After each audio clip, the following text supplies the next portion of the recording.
Hi, I'm Max Bergman. And I'm Donatien Rui. And this is The Eurofile, a podcast where we look at Europe through a Washington lens.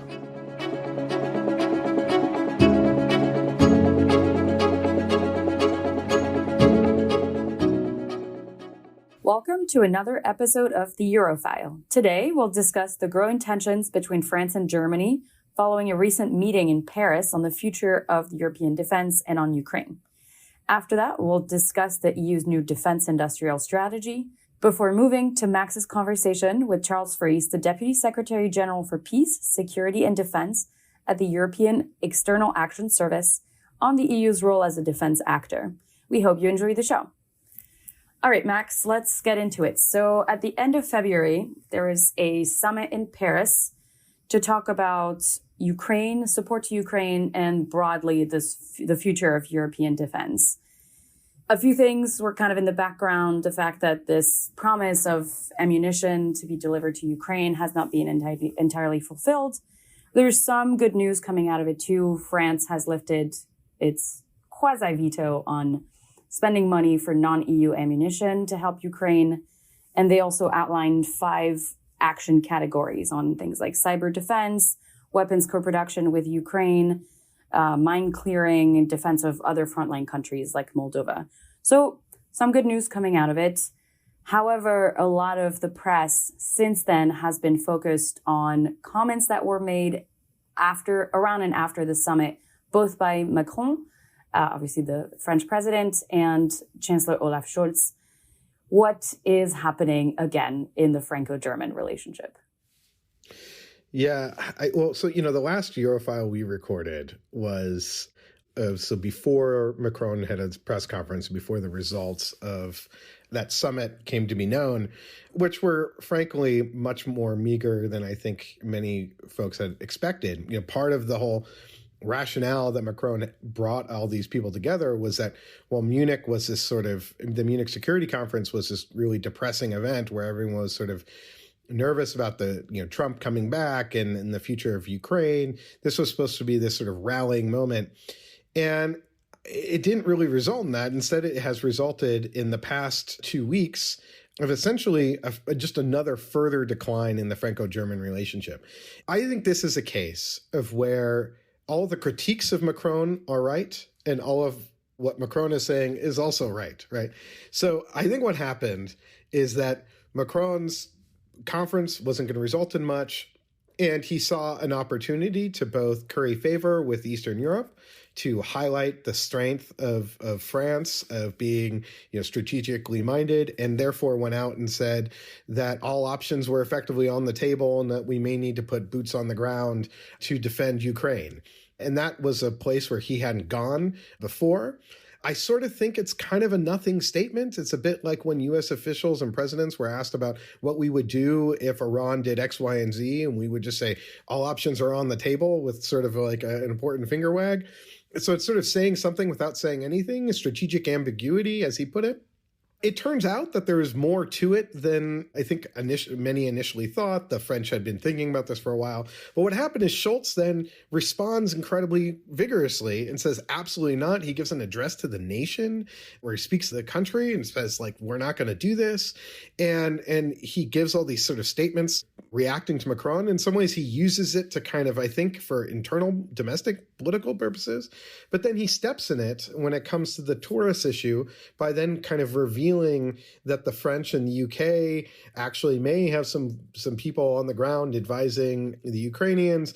And that leads to a really strong reaction from the Brits, especially, but including the French, being like, what the hell are you doing? And so it then sort of all blows up in Scholz's face. And then the whole tourist decision about whether to provide this long-range missile has become the major focal point of everybody. And Germany now looks like it's going through its continuous, efforts of saying no to a weapon system, then sort of gradually getting there. Now I think the current idea is Germany will give its Taurus missiles to the UK so the UK can give its more long-range missiles. It's all really sort of maddening. And then when it comes to France, the whole issue of whether France would support third-party purchases of weapons both strikes me as, what are you doing, France? Of course, just buy the ammunition. On the other hand, Europe needs to really ramp up its production. On the other hand, where is Europe actually going to buy this ammo from third-party countries? I don't know, the Czechs may have a dealer that can hook them up, but the U.S. has gone around and bought a lot of this 155. So what this all, to just sum up, it's chaos, right? And what I think the broader problem here is, particularly, I think, from Berlin, is that they don't want to face the fact that that funding wars is incredibly expensive.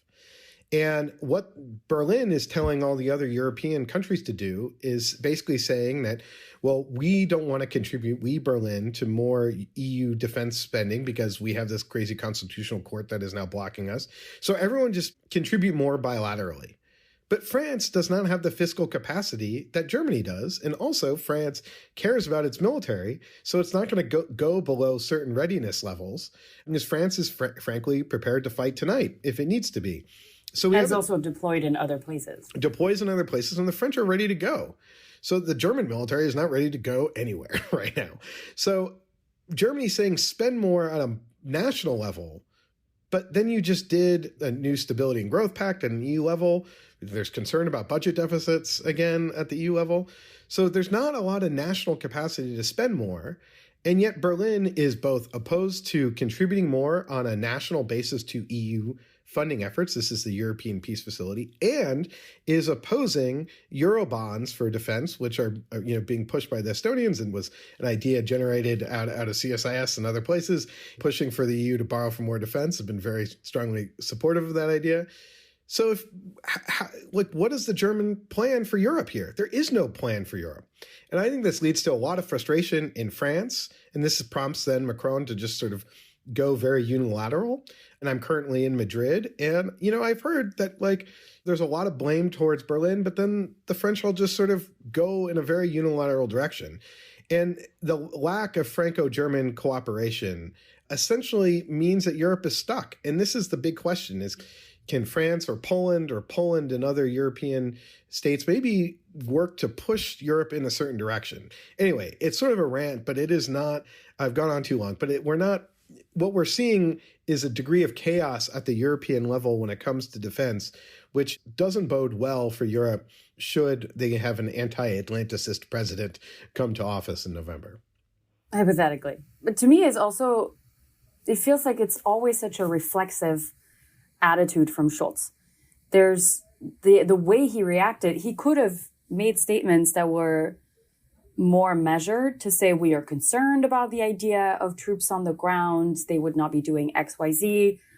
But instead, he just goes all out, and it looks worse if down the line he backtracks.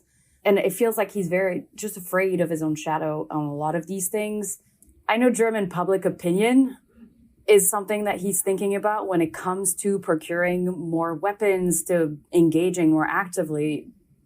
But he continues to seem to ignore the fact that Germany is a huge actor in this entire dynamic, and that it's not just a national problem. It's a European problem, and he's putting his foot in it. In addition to the fact that domestically, he's dealing with a huge problem, this scandal of the leaked conversation of some of the generals in the Bundeswehr talking about Taurus and Ukraine.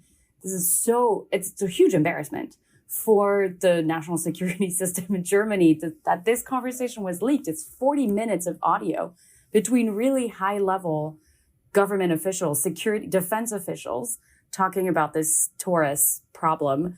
So he's just caught between all of this. And it feels like instead of actually trying to take it head on, it's kind of a turtle effect, and he just says no to everything. And so, yes, you can have concerns about Macron's antics because he does like to throw out really controversial statements, the NATO brain dead, etc. But at the end of the day, if that makes the things move a little bit more, that's good. To me, it's also, I'm curious about, because we've talked about some realignments recently, France being more friendly again to some Eastern European nations. Friendly might not be the best term, but just more open to engage on their ideas for European defense, especially when it comes to Russia. I'm curious if that's going to push this dynamic forward even more, because there's a lot more alignment with France on the Eastern side the Czech Republic has pushed really hard for this ammo deal. Petr Fiala, the prime minister, was just saying, yes, we would like EU ammo, but we need something to hold us over in between. So I'd be curious to see that as well and see how it evolves in the next few months. Yeah, one thing I didn't say about this whole affair is I think actually Schultz is right. Right? Like the notion of putting French troops on the ground. I mean, there's a difference between kind of covertly supporting the Ukrainians, deploy missiles that you're providing, and actually putting real boots on the ground.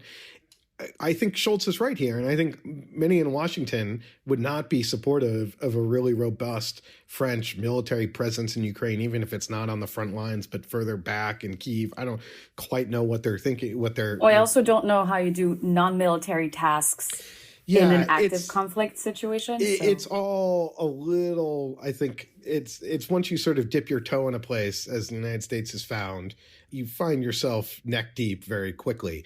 So I think Schultz is actually right about that. But then what is the plan from Berlin?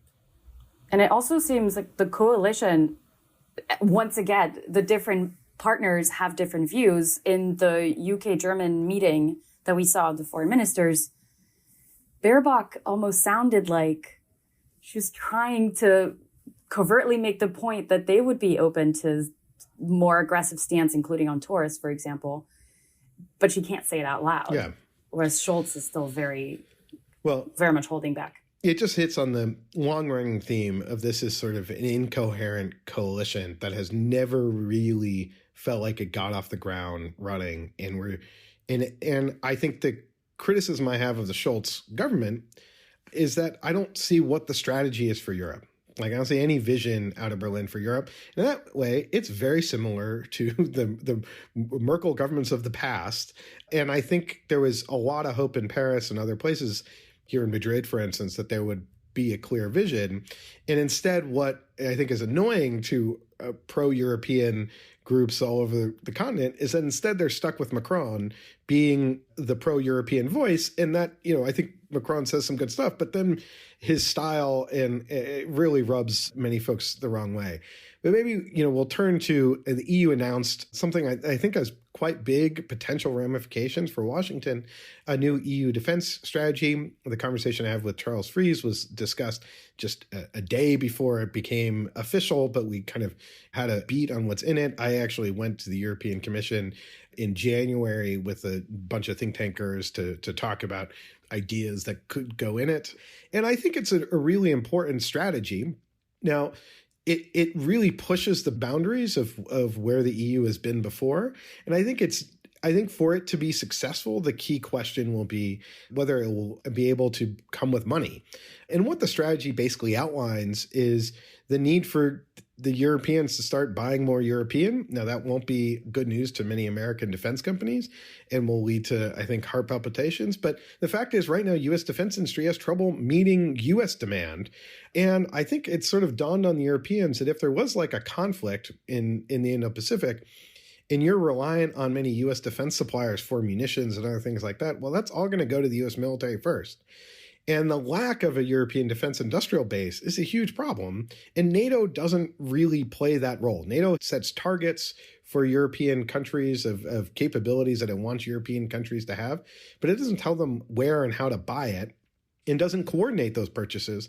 So part of what this effort is about is trying to incentivize European countries and companies to begin to work together on their joint procurements so that we don't have kind of absurd situations of like, I think I've said it on the show before, the Czech Republic and Slovakia needing to replace the same system because they used to be the same country and buying the same system, but then making it different and then making it not interoperable.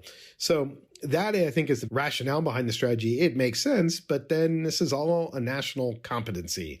So the question is whether member states will balk and then whether there'll be any funding at the end of the day. Well, the balking at it, to me, I think it depends who gets what out of it, right? That's kind of always the problem here. But that's also how you build coalitions, is to make sure that whatever investments come out of this are spread out enough between different member states that already have a good enough defense industrial base and the ones who don't, finding ways to bring them into that fold without, once again, just duplicating a bunch of efforts. And then, of course, what kind of money is put behind this? Because the targets are really ambitious. We're talking about, by 2030, procuring at least 40% of equipment in collaborative manner, intra-EU defense trade, like 35% of the value. It's great. Ambition is great, but is there money behind this? Because as we all know, the current MFF, the multi-annual financial framework, or the EU budget, basically goes until 2027. That's 3 years from now. I don't know how much money is left to scrape around, given what they've had to do already for the peace facility, for COVID recovery, et cetera, et cetera. It's for this first phase, which really should hit with a bang. There's not a lot of money to come around. The outline right now says 1.5 billion euros to start, but there needs to be a big announcement to put a lot of money behind it. Thierry Breton has said 100 billion is necessary, but is there going to be the political will to put that money there when we look at all the different European countries that already don't want to do joint debt, for example, for historically national priorities in Europe, like safety nets, et cetera? Yeah, I mean, I think that's a big question. The other thing that it points to is that that if the EU could get funding, then it would start buying weapons. It could use that to help create stockpiles of systems that then could be used to enhance Europe's ability to sell abroad. So, the Commission, with a very kind of commercial focus, sort of tries to emulate some aspects of the foreign military sales system that we have in the U.S., and not to get too in the weeds, but that's basically most of the time when countries buy from U.S. companies, they're actually buying from the U.S. government, and then the U.S. government is the one that actually has the program of record with defense companies. And so that's good for the United States when we do sales abroad, because what it means is we're lowering our per unit costs. So if we're buying, X number of Patriot missiles from Raytheon and Lockheed Martin, well, if you get foreign orders from the U.S. government, then U.S. government puts in a bigger order. And then it allows us to kind of rack and stack to decide where these systems will go. The broader point I want to point to is, if this strategy is realized, let's just say tomorrow, 100 billion euros or 250 billion euros are borrowed for defense and for Ukraine. What it would mean is that the EU would then start to need to have its own policy when it comes to arms sales abroad, which are currently done at the national level and not really coordinated. So that would have, I think, real foreign policy implications, I think in a good way, because frankly, there aren't a lot of, we think of the Europeans have very high standards when it comes to arms sales. That is not the case at all. The French will sell to anybody. Most European countries will sell to anybody. And actually, when it comes to the U.S., we're very careful, especially on the technology side. It may not seem that way, but there's a lot of really advanced systems that we hold back from very close partners because we're, not quite sure we want them to have the best of the best. And Europe doesn't quite have those processes in place. So a lot of potential implications of this defense industrial strategy. A lot of implications. And I'd be so curious to see just the negotiations for conditions on the arms sales, because Germany has been a lot more cautious. As you said, France is more open to selling arms to other partners and non-partner countries. But you, with other colleagues on the team, wrote a great critical questions, or basically a piece about this strategy. And I would recommend all our listeners read it, because it goes through the details, the weeds of the strategy, but also some big questions that remain. One that I want to talk about is the fact that the UK is nowhere to be seen here, because it's been a while since I've mentioned our friends on the island. Who? And yeah, exactly. That's the feeling when you read this is, wait, who? Where are they? So there was this meeting of Germany and the UK, but what does that mean that they're not mentioned here? Did you hear about conversations in the background on we'll try to include them down the line, or this is just not on the radar at all and we're going to have to backtrack into it? So I think you can both. I think it's a really good flag that the UK is not in this, but I think we can also read a little too much into it, right? The UK is about to have elections. And if there was a whole strategy written by the EU about how the UK is going to be intimately involved in this EU strategy, there's some backlash politics that could occur. And I think the EU just doesn't want to play a role in that. Now, what is pretty clear is the Labour Party, which, if you look at the polling and literally all the polling, it shows a huge Labour victory. Looks almost inevitable at this point, whether the elections are held in May or the fall or in January at the last possible date. It looks like Labour is on track to win. And defense is an area where the Labour Party has already indicated a real desire to engage the EU. We've seen that in the past. I mean, the Saint-Malo declaration that was done in 1998 between Jacques Chirac and Tony Blair was an example of France and the UK, we're going to join together for a big EU defense initiative. So this is something that was sort of been part of Labour in the past of working with the EU on defense. But more specifically, when it comes to the defense industrial side, the UK is part of the EU defense industrial base, like as a factual matter, right? When you look at the missiles that are being sent to Ukraine, the Scalp missiles, well, they're UK French. There's all these joint collaborations between UK and other European defense companies. And this strikes me as something that the UK will have to be a part of and will want to be part of, because it will be in their interest to be part of it. It'll be in the interest of UK defense companies. And when we think about the EU defense industrial base, that also includes Norway. Well, Norway is not part of the EU. It pays into the EU budget, and all these things apply to Norway, right? And so I think the EU moving in a strong defense direction, I think, is actually a way of bringing the UK back kind of somewhat into the EU fold, at least when it comes to the defense and security conversation. That's a really good point about Norway and a good model for collaboration. But maybe we can leave it here, because that's a great segue into the conversation you had with Charles Friis. And we'll turn now to that interview.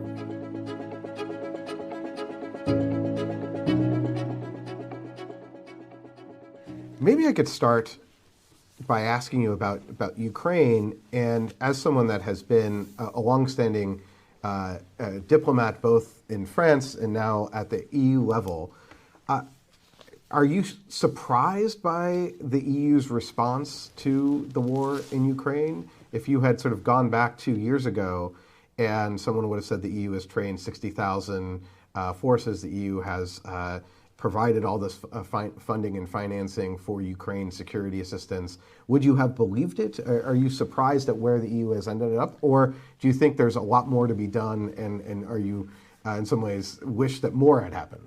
Thank you, Max, for this question, because I think you're right. 2 years ago, when we decided to take very quickly all these actions, I think that was a big surprise, and a good surprise, and a very bad surprise, by the way, for Putin, because Putin had not anticipated that the EU will be so united, so efficient in immediately after the start of the invasion. You know, that was a Thursday, 24th of February. Mm-hmm.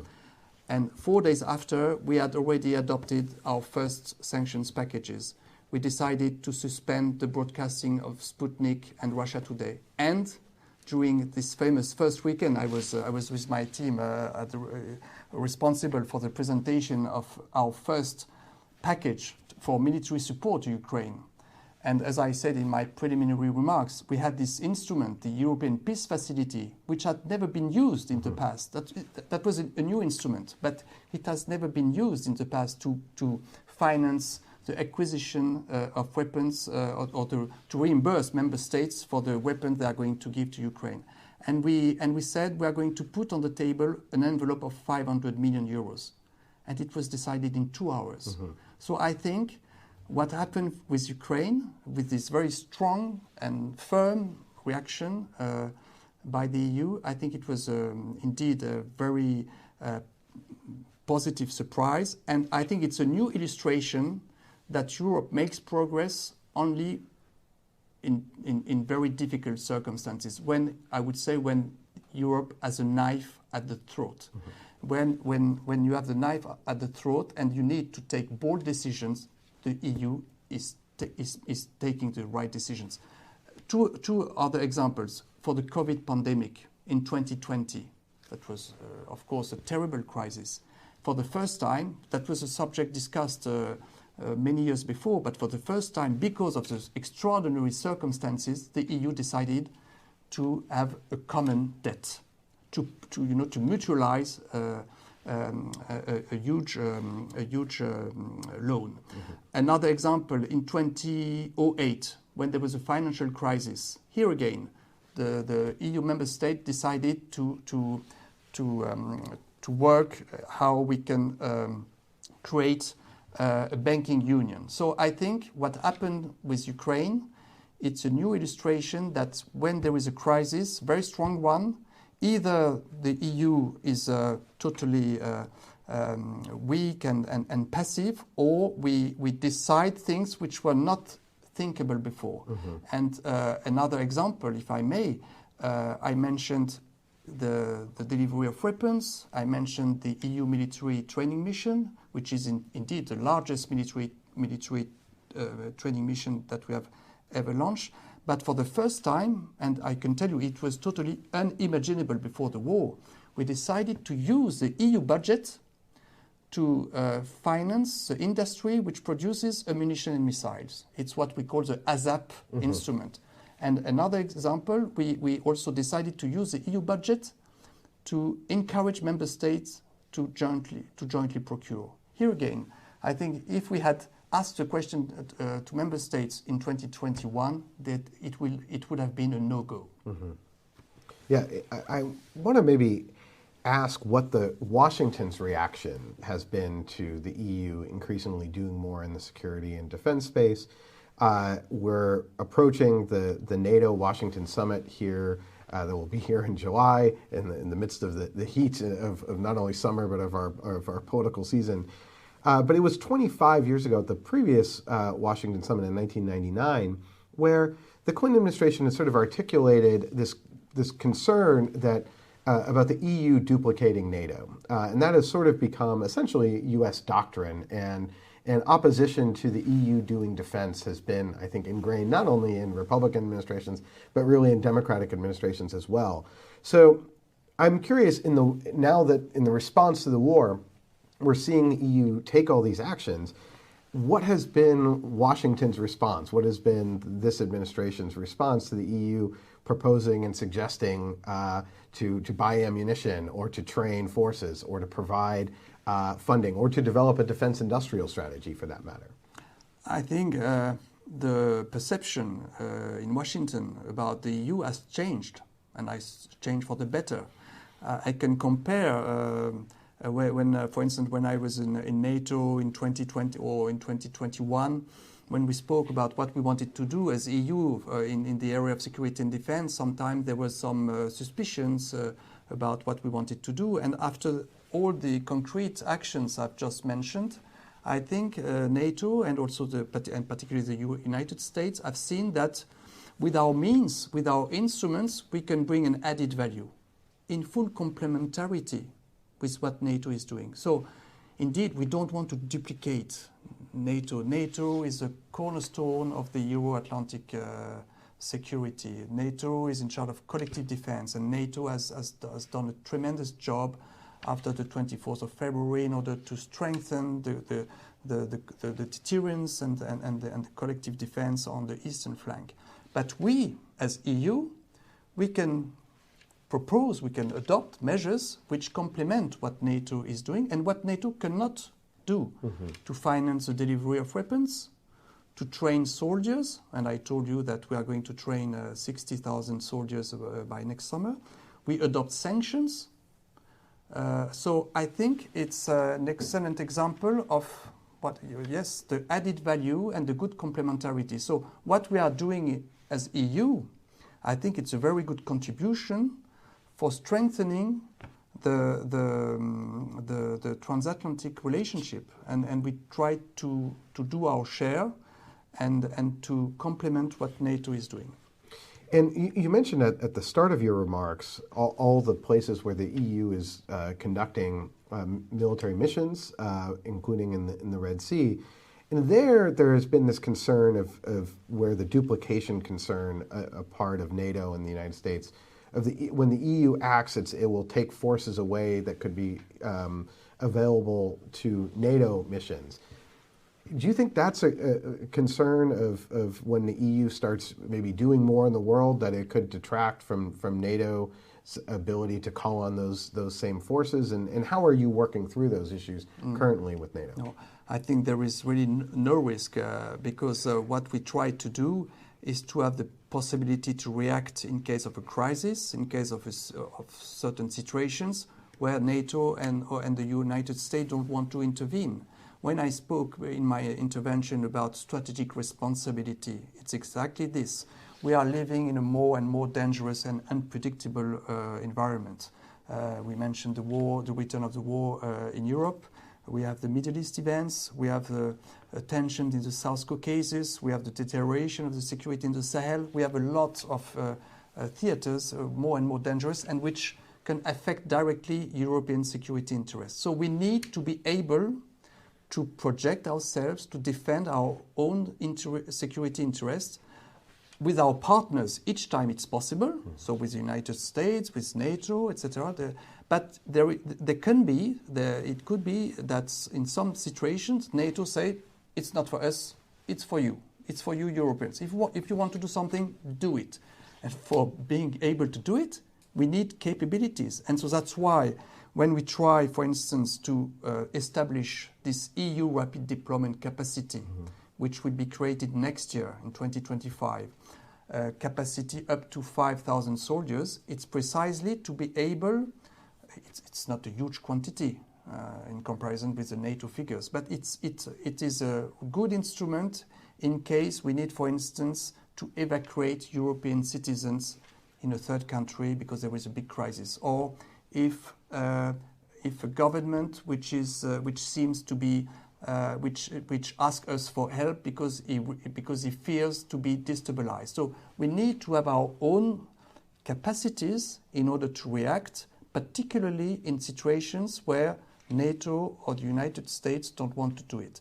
But what we are developing, our capabilities that we are producing, they can be also used for NATO. You know the famous principle of the single set of forces. So the member states, they are not schizophrenic. If they develop the production of a battle tank, of a plane, of a ship, it should be used. And all this is according to NATO military standards. And so all this is interoperable. And so member states have the capacity to use such equipments for EU operation if needed, but also they can use such capacities for NATO operation. So I think there is a freedom of action and also solidarity among allies on this issue. Right. So you're pointing out that essentially because the EU is organizing itself or providing funding, that it's going to be additive to NATO capabilities. Let me ask you about the defense industrial strategy that the EU is going to unveil tomorrow. As you said, we were hoping it was going to be today, but I want to maybe ask from sort of a Washington perspective or a U.S. perspective here. I could see a lot of American defense companies looking at this proposal and some of your comments about how Europe needs to spend its euros on European production and say, well, wait a second. We like the current setup where the United States sells a lot of equipment to European countries, and perhaps everyone's buying different equipment in Europe, but maybe if everyone just bought American, we would be better off. Is this potentially creating a more difficult environment for U.S. defense companies? Is this a form of EU protectionism? That phrase has been thrown around over the years and decades. Is this about protecting the European defense industry and pushing American sales to the side? Not at all. Not at all. I think we should start from the beginning. The beginning of the strategy is the return of the war in Europe. The return of the war in Europe with the fact that Europe is more and more in danger. That was what Mr. Borrell said even he said that in 2021, even before the start of the Russian invasion of Ukraine. So we have a deterioration of our security situation of our security environment. So we see that with what's happening in Ukraine, it's not only a battle on the ground. It's now more and more a war of production. It's a war of attrition, but it's also a war of industrial production. We know that Russia has increased its level of production of weapons in Russia, and I don't mention the imports coming from Iran or North Korea. And so, if we want to be more supportive of Ukraine, we need to produce more in order to continue supporting Ukraine, and also in order to replenish our own stocks. And so the idea is that as we are in a war of production, the European defense industry needs to adapt to this new reality. And so that's why we want to produce more, faster, together and European, because we want to be war capable. What we saw at the beginning of the war, it's that we were not war capable. A lot of military high-rank officials, or even some ministers said that, if there was the war in Europe, not between Russia and Ukraine, our stocks of ammunition, for instance, would allow us to resist only a few weeks. So we need to produce more, and so the strategy that we are going to adopt tomorrow, it's not to close our market for the US companies, not at all, because we will continue as it is already existing. But we will. The objective is to strengthen our industrial base. We need, if we want to have what we call European sovereignty, if we want to develop our strategic responsibility, we can not speak about such nice words if in practice we don't have a strong European defense industry. So indeed, you said that perhaps there could be some concerns in the US on this issue, but that's what I said in my preliminary remarks, that there should be no misperceptions, because the US can already participate in many EU defense initiatives. I mentioned that there are several, for instance, in 2022, 15 US subsidiaries were eligible to EU funding with the European Defence Fund. Second example, I mentioned the European Peace Facility, which reimburses member states who give military equipment to Ukraine. I can tell you that there were US equipment which were given by member states to Ukraine, and it's not because these equipments were American that the EPF money could not be given to member states. The third illustration is that when we have tried to calculate what happened in terms of acquisitions from February 2022, so the beginning of the war in Ukraine, and June 2023, 78% of the acquisitions made by the EU member states were made abroad, and including 63% to the US. So I think the fact to say that the EU is protectionist, that EU is closing its market, it's really fake news. Fake news. We are open. Our EU defense initiatives are open. Of course, there are some criteria. The company or the subsidiary has to be established in the EU. The executive management structure has to be located in the EU, and there are some security conditions which have to be respected. It's normal. You do the same in the US. That means, in terms of intellectual property, or the fact that we don't want any kind of restrictions for the use of the product which will be developed in the EU. But if all these conditions are respected, our EU defense initiatives are open. And that will be the case also for the future strategy adopted tomorrow, and with the future program that will be presented. So once again, if the criteria are met, US subsidiaries can take part. And I hope there will be no misunderstanding on this, because I think it's very important to understand that if I may, I hope I will not be misinterpreted, I think it is in the interest of the US to have a strong European partner, and because that will be precisely a better burden sharing.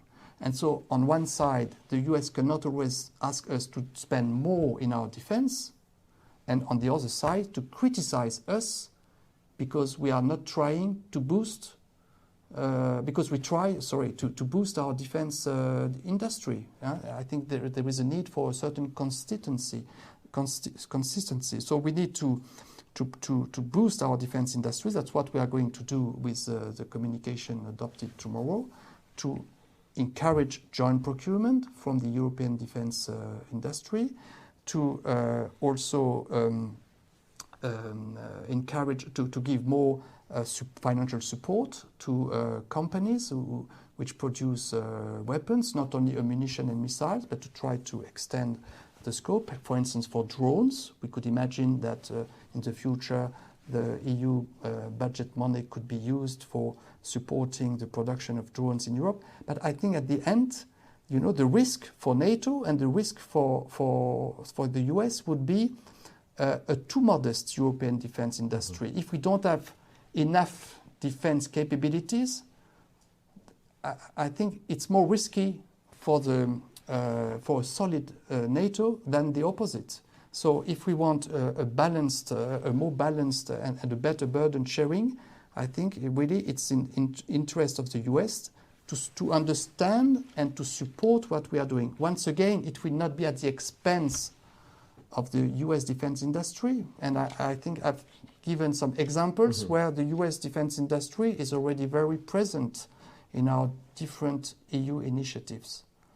And in many respects, our defense industry right now is stressed as it is to meet the needs of the U.S. military, and that's a constant conversation in Washington.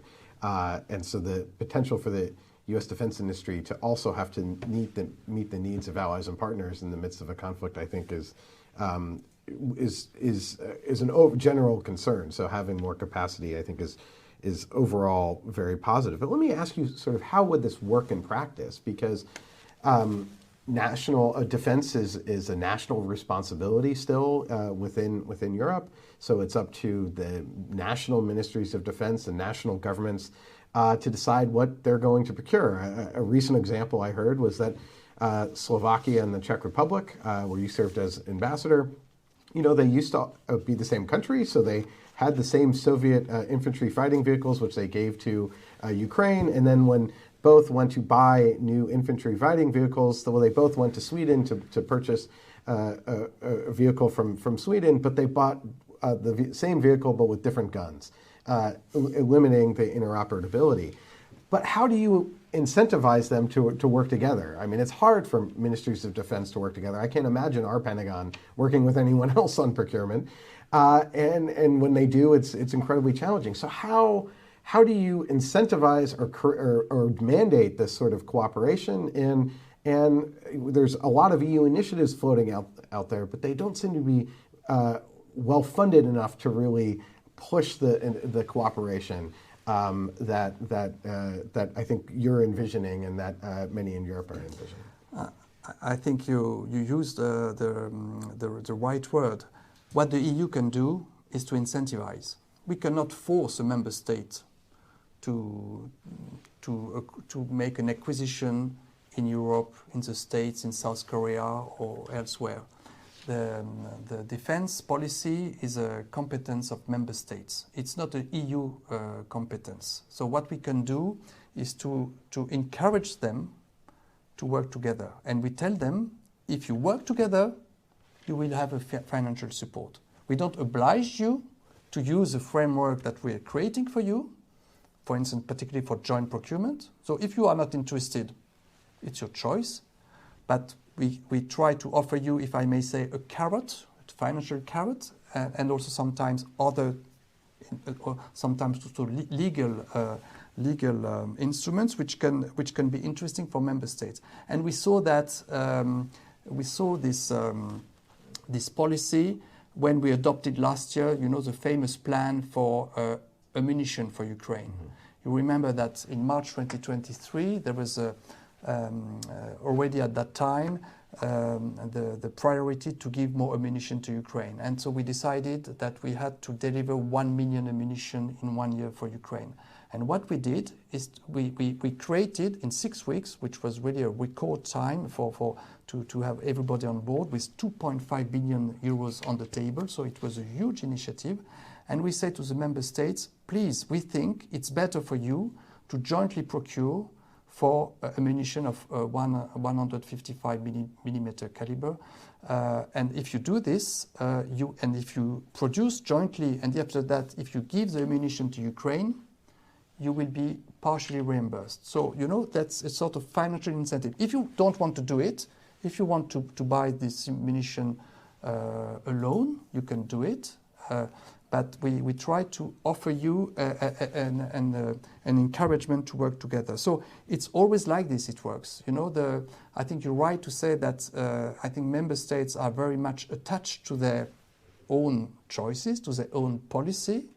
But we think at the EU that if member states work together, we have economies of scale, we have better prices, we have more predictability for the industry, and also we have more interoperability, because the more you work together, the better at the end it's for everybody. I would like to remember you that the former defense minister, Mr. Reznikov, he received so many different types of equipment coming from all the partners that he said that his country had become a military zoo because he had so many different types of tanks, missiles, ammunition that he has for his country. That was a logistic nightmare. So the more we work together, the more we reduce the fragmentation of the defense market, which is a huge problem for Europe.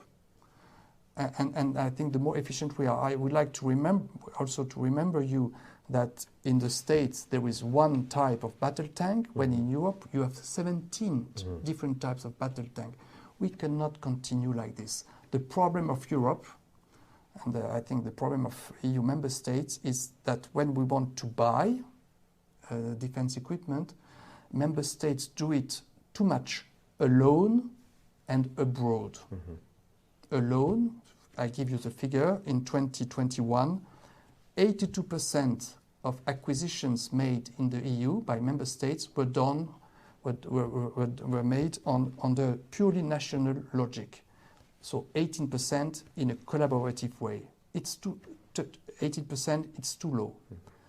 And so that's why we want to encourage such cooperations, because I think it will have all the advantages I tried to describe. I want to turn to some questions from the audience, and one is about the ASAP proposal, or the ASAP initiative, because on the one hand, Thierry Breton, the European Commissioner, highlighted that the EU now has the capacity to to deliver 1 million shells, but it's not delivering yet 1 million shells. There's now a Czech proposal out there to go and buy from a third party, and there's dispute about how to use EU funding. Should EU funding be used to buy abroad to get ammunition to Ukraine, which just doesn't, Ukraine doesn't care where the ammunition comes from. Has ASAP succeeded or failed in meeting its goals? Is it on track? Maybe you could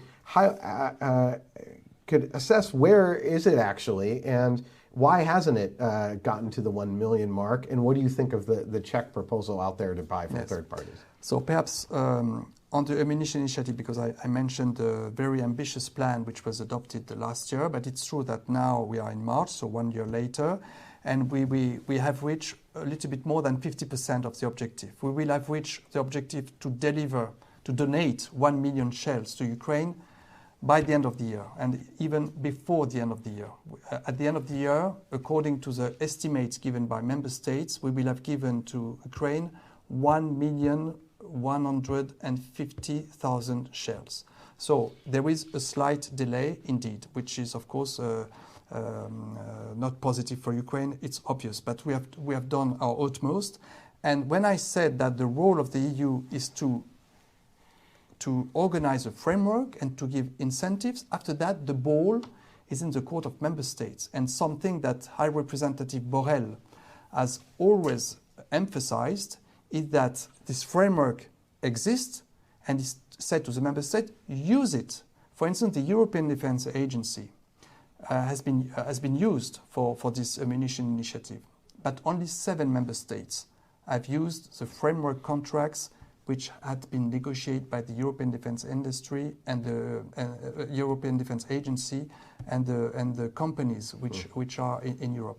And so the European Defence Agency has still a spare capacity to produce more ammunition of 155 for an amount equivalent of 1.5 billion euros. So the problem is not that I think we have the production capacity, and Commissioner Breton is right to say that now the production capacity of ammunition 155 is 1 million. At the end of the year, that will be 1.4 million per year, and next year, by the end of next year, that will be 2 million. But it's a production capacity. To produce, you need orders. Mm-hmm. And if member states don't pass the orders, we have the problem that we are facing now, because not enough orders have been made. And that's why now there is this Czech initiative that you've just mentioned, which is a good initiative, I think, because it's a very pragmatic one. I think this initiative takes place in the broader context I've just described, to try to give, as quickly as possible, ammunition to Ukraine. And so the Czech initiative is to say, should we not try to find immediately available ammunition in non-EU countries? So I think the Czech president mentioned the figure of 800,000 shells, 155, 152. It's an ad hoc initiative. I hope it will work. Mm-hmm. But I think it's complementary to what we try to do. What I can tell you is that High Representative Borrell sent a letter again 2 weeks ago, and he said to the member states, to all ministries of defense and foreign affairs, you have to make an extra effort to dig into your stocks. Second, you should pass more orders. Third, if you know that in certain countries you can buy immediately ammunition, buy them, and it's possible in such a case to be reimbursed by the EPF. So we don't have ideological preconceived ideas. What we want is to support Ukraine as efficiently as possible. And the fourth option is to finance Ukrainian defense industry, because I went, of course, many times to Ukraine, and during my last trip, the one of the messages of Ukraine is that they want to produce more ammunition in Ukraine. They have the capacity to produce, but what they are lacking is money. Mm-hmm. So at the end of the day, we are always going to the same problem, financing. And here again, we need to be creative.